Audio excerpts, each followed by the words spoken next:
ವಿಶ್ವಾಮಿತ್ರರು ಕಾರ್ತಿಕೇಯನ ಬಗ್ಗೆ ಚೆನ್ನಾಗಿ ಹೇಳ್ಕೊಂಡು ಹೋಗ್ತಾರೆ. ಈಶ್ವರ ತಪಸ್ ಮಾಡಕ್ ಹೋಗ್ಬಿಟ್ಟ. ಇಂದ್ರ, ಅಗ್ನಿ ಎಲ್ಲ ದೇವತೆಗಳು ಹೋದ್ರು. ಬ್ರಹ್ಮನ್ ಸಮೀಪಕ್ಕೆ ಹೋದ್ರು. ನೋಡಪ್ಪ ಬ್ರಹ್ಮ, ತಮ್ಮ ಸೇನಾಪತಿಯನ್ನ ಮಾಡೋದಕ್ಕೋಸ್ಕರ ಈಶ್ವರ ತನ್ನ ತೇಜದ ಒಂದು ಅಂಶವನ್ನು ವಿಸರ್ಜನೆ ಮಾಡಿದ. ಈಗ ಉಮಾದೇವಿಗಳು ಉಗ್ರ ತಪಸ್ಸಿಗೆ ಹೋಗ್ಬಿಟ್ಟಿದ್ದಾನೆ. ಲೋಕಹಿತಕ್ಕಾಗಿ ನಾವೇನ್ ಮಾಡ್ಬೇಕೀಗ? ನೀನೇ ಗತಿ ಅಂತ ಹೇಳ್ತಾನೆ.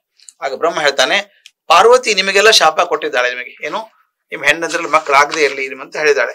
ಆ ಮಾತು ತಪ್ಸೋಕ್ ಆಗಲ್ಲ. ಒಮ್ಮೆ ಕೊಟ್ಟ ಶಾಪ ನಾವು ತಪ್ಸೋಕ್ ಆಗೋದೇ ಇಲ್ಲ. ಆದ್ರೆ ಅಗ್ನಿ ಈ ಆಕಾಶ ಗಂಗೆಯೊಳಗೆ ನಿಮ್ಮ ಸೇನಾಪತಿಯನ್ನ ಪಡಿತಾನೆ. ಆಕಾಶಕ್ಕೆ ಸೇನಾಪತಿಯನ್ನು ಪಡಿತಾಳೆ. ಹಿಮವಂತನ ಹಿರಿಮಗಳಾದ ಗಂಗೆ ಇದ್ದಾಳಲ್ಲ, ಆಕೆ ಆ ತೇಜಸ್ಸನ್ನು ಹಿಡ್ಕೋತಾಳೆ. ಪುತ್ರನನ್ನು ಕೊಡೋದಕ್ಕೆ ಪರ್ಮಿಷನ್ ಕೊಡ್ತಾಳೆ ನಿಮಗೆ. ಹಾಗಾಗಿ ಪಾರ್ವತಿ ಕೂಡ ಪರ್ಮಿಷನ್ ಕೊಡ್ತಾಳೆ. ಅಕ್ಕ ಹೇಳಿದ್ಮೇಲೆ ತಂಗಿನ ಹೂ ಅಂತಾಳೆ. ಚಿಂತೆ ಮಾಡಬೇಡಿ, ಆಕಾಶ ಗಂಗೆಯಲ್ಲಿ ಗಂಗೆ ಮಕ್ಕಳನ್ನ ಹರಿತಾಳೆ ಅಂತ ಹೇಳ್ತಾಳೆ.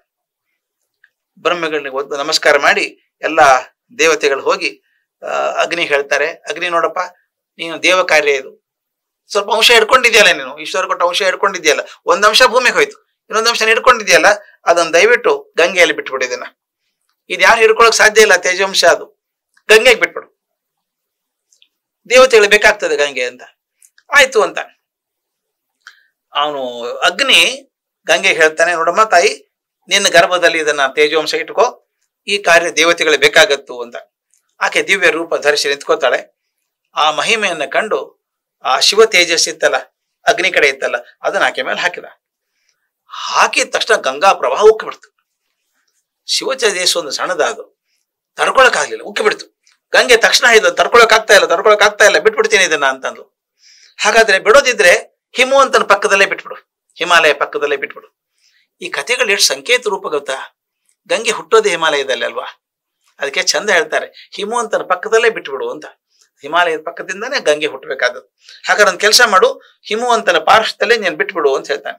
ಆ ಗಂಗೆ ದಿವ್ಯ ತೇಜಸ್ಸಿಂದ ತನ್ನ ಪ್ರವಾಹವನ್ನು ಹೊರಗೆ ಚೆಲ್ಲಿಬಿಟ್ರು. ಅದು ಗಂಗೋತ್ರಿ ಅಂತ ಹೆಸರು, ಅಲ್ಲಿಂದ ಬಂದ್ಬಿಡ್ತು. ಅದು ಹೇಗಿತ್ತು ತೇಜಸ್ಸು ಅಂತ ಹೇಳ್ತಾರೆ. ವರ್ಣನೆ ಅದ್ಭುತ, ಅದು ಹೇಳೋಕೆ ಸಾಧ್ಯ ಇಲ್ಲ. ಆ ಸಂಸ್ಕೃತ ದಹ್ಯಮಾನ ಅಗ್ನಿನಾಥೇನ ಸಂಪ್ರತಿವ್ಯತಿತ ಚೇತನ, ವಾಲ್ಮೀಕಿಗಳ ಮಾತು. ಅದು ಏನು ಪ್ರಭಾವ ಇತ್ತು ಅಂದ್ರೆ, ಬಿತ್ತಲ್ಲ ತೇಜಸ್ಸು ಕೆಳಗಡೆ, ಅಗ್ನಿಯಿಂದ ಹೊರಗೆ ಬಂದು ಗಂಗಾ ನದಿ ಚೆಲ್ಲಿದ್ಲಲ್ಲ, ಬಿತ್ತ ತಕ್ಷಣ ಎಲ್ಲೆಲ್ಲಿ ಬಿತ್ತೋ ಆ ಭೂಮಿಯಲ್ಲಿ ಅದು ಚಿನ್ನ ಆಗ್ಬಿಡುತ್ತಂತೆ. ಆ ತೇಜಸ್ಸು ಭೂಮಿಯಲ್ಲಿ ಬಿತ್ತ ಚಿನ್ನ ಆಯ್ತು. ಆದ್ರೆ ಕಾವು ತಟ್ಟಿದಂತ ವಸ್ತು ತಾಮ್ರ ಆಯ್ತು, ಕಬ್ಬಿಣ ಆಯ್ತು. ಆ ವಸ್ತು ಇನ್ನೂ ಕಡೆಗೆ ಹೋದ ತಂಪಾದಾಗೆ ಅದು ಶೀಸ ಆಯ್ತು, ತವರಾಯ್ತು. ಹೀಗೆ ಬೇರೆ ಬೇರೆ ಧಾತುಗಳು ಹುಟ್ಟಿದ್ವು ಅಂತ. ಇದನ್ನ ನಾವು ಸೈನ್ಸ್ ಅಲ್ಲೂ ಅದೇ ಹೇಳ್ತೀವಿ. ಭೂಮಿಯಲ್ಲಿ ಹೇಗಾಯ್ತು ಇದು? ಬಂಗಾರ ಹೆಂಗಾಯ್ತು, ಬೆಳ್ಳಿ ಹೆಂಗಾಯ್ತು, ತಾಮ್ರ ಕಬ್ಬಿಣ ಹೇಗಾದವು ಇವೆಲ್ಲ ಅಂದ್ರೆ, ಬೇರೆ ಬೇರೆ ಉಷ್ಣತಾಮಾನದಲ್ಲಿ ಭೂಮಿ ಕರಗ್ತಿತ್ತು. ಭೂಮಿ ಕುದಿತಾ ಇತ್ತು. ಮೊದಲು ತಣ್ಣಗೆ ಆಗ್ತಾ ಒಂದಕ್ಕೊಂದು ಪರಮಾಣುಗಳು ಡಿಕ್ಕಿ ಹೊಡೆದು ಮೊದಲು ಹೈಡ್ರೋಜನ್ ಆಯ್ತು, ಹೀಲಿಯಂ ಆಯ್ತು, ಲಿಥಿಯಂ, ಬೆರಿಲಿಯಂ, ಬೋರಾನ್, ಹಿಂಗ ಆಗ್ತಾ ದೊಡ್ಡ ಪರಮಾಣುಗಳು ಡಿಕ್ಕಿ ಹೊಡೆದು ಬೇರೆ ಬೇರೆ ಧಾತುಗಳದು. ಅದನ್ನ ಎಷ್ಟು ಚಂದ ಕಾವ್ಯ ರೂಪದಲ್ಲಿ ಹೇಳ್ತಾರೆ. ನೀನು ಹರಿಸ್ಬಿಡು ಅಂದ್ರು. ತುಂಬಾ ಶಾಖ ಇದ್ದಾಗ, ತೇಜಸ್ ತುಂಬಾ ಜಾಸ್ತಿ ಇದ್ದಾಗ ಚಿನ್ನ ಆಯ್ತು. ತೇಜಸ್ ಸ್ವಲ್ಪ ಕಮ್ಮಿ ಆದಾಗ ತಾಮ್ರ ಕಬ್ಬಿಣ ಆಯ್ತು. ಇನ್ನೂ ಕಮ್ಮಿ ತವರ ಶೀಸ್ ಹಾಕೊಂಡು ಹೋಯ್ತು. ಈ ಬೇರೆ ಬೇರೆ ಧಾತುಗಳಾದವು, ಲೋಹಗಳಾದವು ಅಂತ ಹೇಳ್ತಾರೆ. ಆಮೇಲೆ ಗಂಗೆ ತೇಜಸ್ಸು ಚೆಲ್ಲಿದ ಕೂಡಲೇ ಅರಣ್ಯ ಸಹಿತ ಬಂಗಾರ ಆಗ್ಬಿಡ್ತು. ಪುಡಿ ಅರಣ್ಯದಲ್ಲಿ ಬಂಗಾರ ಆಗ್ಬಿಡ್ತು. ಆ ಬಂಗಾರಕ್ಕೆ ಒಂದು ಪದ ಇದೆ, ಅದಕ್ಕೊಂದು ಜಾತ ರೂಪ ಅಂತ ಕರೀತಾರೆ. ಬಂಗಾರಕ್ಕೆ ಜಾತ ರೂಪ ಅಂತ ಕರೀತಾರೆ. ಯಾಕಂತ ಜಾತ ಅಂದ್ರೆ ಪ್ರಕಟವಾದಂತಹದ್ದು, ಕಣ್ಣಿಗೆ ಕಾಣಿಸುವಂತಹದ್ದು. ರೂಪ ಅಂದ್ರೆ ಅಪರೂಪವಾದಂತ ರೂಪ. ಅದು ಅಂತಂತ ಪ್ರಕಟವಾದಂತ ಅಪೂರ್ವವಾದ ರೂಪ ಇದೆಯಲ್ಲ ಬಂಗಾರ. ಬಂಗಾರಕ್ಕೆ ಯಾಕೆ ಬೆಲೆ, ಉಳಿದ ಲೋಕಕ್ಕಿಂತ ಯಾಕೆ ಬೆಲೆ ಜಾಸ್ತಿ?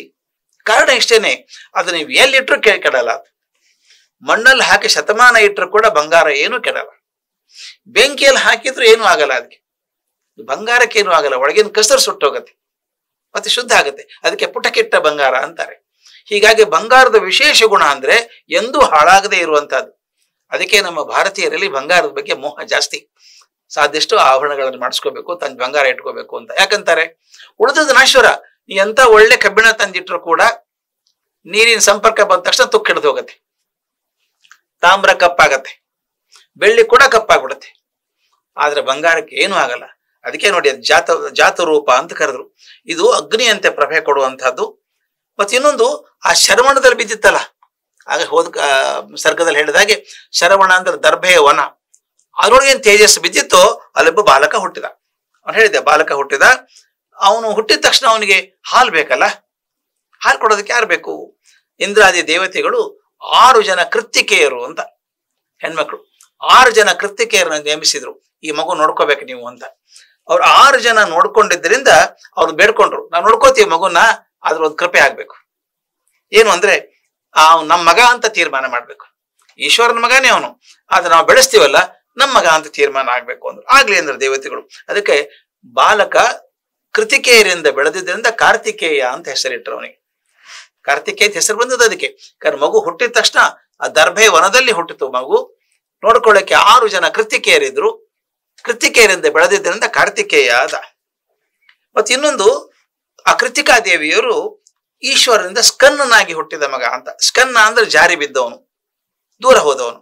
ಈಶ್ವರನಿಂದ ಜಾರಿ ಬಿದ್ದಂತ ತೇಜ ವಂಶ ಆದ್ದರಿಂದ ಆ ಸ್ಕನ್ನನಿಂದ ಹುಟ್ಟಿದವನಾದ್ದರಿಂದ ಅವನಿಗೆ ಸ್ಕಂದ ಅಂತ ಹೆಸರಿಟ್ಟು. ನೋಡಿ ಎಷ್ಟು ಚೆನ್ನಾಗಿ ಹೆಸರಿದೆ. ಸ್ಕನ್ನ ಅಂದ್ರೆ ಜಾರಿ ಬಂದವನು, ಈಶ್ವರನ ತೇಜೋ ರೂಪದಿಂದ ಜಾರಿ ಬಂದಂಥವನು ಇವನು, ಆದ್ದರಿಂದ ಅವನು ಸ್ಕಂದ. ಕೃತಿಕೆಯರ ಮಾತ್ರ ಇದಕ್ಕೆ ಆಗಿರೋದ್ರಿಂದ ಅವನಿಗೆ ಕಾರ್ತಿಕೇಯ ಅಂತ ಹೆಸರಾಯ್ತು. 6 ಜನ ಕೃತಿಕೆಯರಿದ್ರಲ್ಲ ನೋಡ್ಕೊಳ್ಳೋದಕ್ಕೆ, ಈ ಮಗು ಹುಟ್ಟಿದ ತಕ್ಷಣ ಅವ್ರ ಮೊಲೆಗಳಲ್ಲಿ ಹಾಲು ಬಂದ್ಬಿಡ್ತು. ನಿಜವಾಗ್ಲೂ ತಾಯಿ ಗರ್ಭದಿಂದ ಹುಟ್ಟಿದಾಗ ತಾಯಿ ಮೊಲೆಯಲ್ಲಿ ಹಾಲು ಹುಟ್ಟುತ್ತದೆ ಇಮಿಡಿಯೇಟ್ಲಿ. ಎಷ್ಟು ನಿಸರ್ಗ ಅದ್ಭುತ ನೋಡಿ. ಮಗು ಹುಟ್ಟೋ ತನಕ ಏನೂ ಆಗಿರಲ್ಲ. ಮಗು ಹುಟ್ಟಿದ 5 ನಿಮಿಷಕ್ಕೆ ತಾಯಿ ಮೊಲೆಯಲ್ಲಿ ಹಾಲು ಬರ್ತವೆ, ಆ ಮಗು ರಕ್ಷಣೆಗೋಸ್ಕರ ಬರಬೇಕು ಅಂತ. ಈ 6 ಜನಕ್ಕೂ ಮೊಲೆಯಲ್ಲಿ ಹಾಲು ಬಂದ್ಬಿಡುತ್ತಂತೆ. 6 ಜನ ಹಾಲು ಕುಡಿಸ್ಬೇಕು ಅದಕ್ಕೆ. ಈ ಮಗು ಏನ್ ಮಾಡ್ತು ಅಂತಂದ್ರೆ 6 ಜನರ ಮೊಲೆಯನ್ನು ಒಮ್ಮೆ ಕುಡಿಬೇಕು ಅಂತ ಅಪೇಕ್ಷೆ ಪಡ್ತು. 6 ಜನ ಇದ್ದಾರಲ್ಲ ತಾಯಂದ್ರು, 6 ಜನರ ಹಾಲು ಕುಡಿಬೇಕು ಅಂತ ಅನಿಸ್ತು. ಅದಕ್ಕೆ ಅವನಿಗೆ 6 ಮುಖಗಳಾಗ್ಬಿಡುತ್ತಂತೆ. 6 ಮುಖಗಳಿಂದ 6 ಜನ ಕೃತಿಕೆಯರ ಮೊಲೆ ಹಾಲನ್ನು ಕುಡಿದು ಬೆಳೆದ. ಇಡೀ ದಿವಸ ಕುಡಿದಂತೆ ಹಾಲು ಅವನು ಕುಡಿದು ಬೆಳೆದ, ದೊಡ್ಡವನಾದ. ಅವನು ಅಗ್ನಿ ಮುಂತಾದ ದೇವತೆಗಳೆಲ್ಲ ಬಂದು ಅವನ ಕುಮಾರ ಅಂತ ಕರೆದ್ರು. ಶಿವನ ಮಗ ಆದ್ದರಿಂದ ಕುಮಾರ ಆದ್ದರಿಂದ ಸ್ವಾಮಿ ಆದವನು, ನಾಯಕನಾದವನು, ಅದರಿಂದ ಕುಮಾರಸ್ವಾಮಿ ಅಂತ ಕರೆದ್ರು ಅವನ.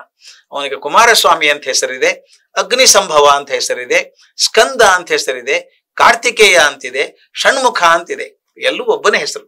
ಹಾಗಾಗಿ ಅವನು ಕುಮಾರ ಬೆದ್ದ. ದೈತ್ಯರನ್ನೆಲ್ಲ ಹೊಡೆದೋಡಿಸಿದ್ರೆ ದೇವ ಸೇನಾನಿಯಾದ, ಎಲ್ಲ ದೇವತೆಗಳಿಗೆ ಸೇನಾಪತಿ ಆದವನು ಇವನು ಕುಮಾರಸ್ವಾಮಿ. ಹಾಗಾಗಿ ಅದಕ್ಕೆ ವಿಶ್ವಾಮಿತ್ರ ಹೇಳ್ತಾರೆ, ನೋಡಪ್ಪ ನಿನ್ನ ಕತೆ ಕೆಲವೊಂದು ಹೇಳಿದೆ, ಕುಮಾರ ಸಂಭವ ಕೂಡ ಹೇಳಿದೆ. ಕುಮಾರ ಸಂಭವ ಅಂದ್ರೆ ಈಶ್ವರನ ಮಗ ಹೇಗೆ ಹುಟ್ಟಿದ ಅನ್ನೋದನ್ನು ಕೂಡ ಹೇಳಿದೆ ನಿನಗೆ. ಕಾರ್ತಿಕೇಯನ ಭಕ್ತರಾದವರು ಯಾರಾದ್ರೂ ಕಾರ್ತಿಕೇಯನ ಪೂಜೆ ಮಾಡಿದ್ರೆ ಅವ್ರ ಮಕ್ಕಳು, ಮೊಮ್ಮಕ್ಕಳು, ಮರಿಮಕ್ಕಳು ಕೂಡ ದೊಡ್ಡವರಾದ್ಮೇಲೆ ಕುಮಾರಸ್ವಾಮಿಯನ್ನು ಹೊಂದುತ್ತಾರೆ ಅನ್ನುವಂತ ವಿಷಯಗಳನ್ನು ಹೇಳಿ ಅಲ್ಲಿ ನಿಲ್ಲಿಸಿದ. ತಮಾಷೆ ನೋಡಿ ಹೇಗಿದೆ. ಗಂಗೆ ವಿಷಯ ಮುಂದೆ ಹೇಳಲೇ ಇಲ್ಲ. ಇಲ್ಲಿ ಹೇಳಿದ್ದು ಗಂಗೆ ಬಗ್ಗೆ ಹೇಳ್ತೀನಿ ಅಂತ ಹೇಳಿದ. ವಿಶ್ವಾಮಿತ್ರ ಹೇಳ್ತೀನಿ ಅಂದ್ರು. ಅದು ಹೇಳಿದ್ದೇನ್ ಮಾಡಿದ್ರು, ಕೊನೆಗೆ ಕುಮಾರ ಹೇಗೆ ಹುಟ್ಟಿದ, ಕಾರ್ತಿಕೇಯ ಹೇಗೆ ಹುಟ್ಟಿದ ಮುಗಿಸಿದ್ರು. ಅಲ್ಲಿಗೆ ಸರ್ಗ ಮುಗಿಸ್ತಾರೆ. ಮತ್ತೆ ಅದೇ ಕುತೂಹಲ ಹುಟ್ಟಿಸ್ಬೇಕಲ್ಲ. ಅದು ಸ್ವಾಮಿ ಕರೆಕ್ಟು, ನೀವು ಮೊದಲೇನ್ ಹೇಳಿದ್ರಿ ಗಂಗೆ ಬಗ್ಗೆ ಹೇಳ್ತೀವಿ ಅಂದ್ರಲ್ಲ. ಮುಂದೆ ಗಂಗೆ ಏನಾಯ್ತು? ಗಂಗೆ ತೇಜೋಂಶ ತಗೊಂಡ್ಲು, ಅದನ್ನ ಉಕ್ಸಿದ್ಲು, ಅದನ್ನ ಹಿಮವಂತನ ಪಕ್ಕ ಹಾಕಿದ್ಲು, ಅಲ್ಲಿ ನಿಂತ್ಕೊ. ಮುಂದೆ ಗಂಗೆಗೆ ಏನಾಯ್ತು?